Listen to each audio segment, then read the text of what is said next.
Sa Biblia, wala kang mababasa na nagpapahid ng uling sa noo.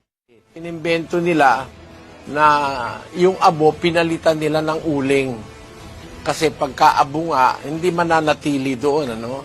Yung abo, ilagay mo man, hindi makikita eh. Eh gusto nilang ipakita.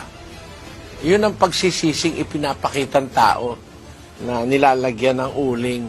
Kasi yung sinasabi sa ikalawang Timoteo 4:3, ganito, sapagkat darating ang panahon na hindi nila titiisin ang magaling na aral, kundi pagkakaroon nila ng katinang tainga, ay magsisipagbunton sila sa kanilang sarili ng mga gurong ayon sa kanilang sariling mga masasamang kita, at ihihiwalay sa katotohanan ang kanilang mga tainga at mga ibabaling sa katha. ibabaling sa katha.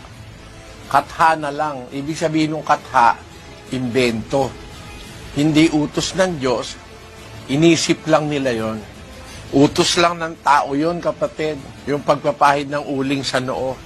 Sa Biblia, wala kang mababasa na nagpapahid ng uling sa noo. Ang nasa Biblia, yung nagsisisi,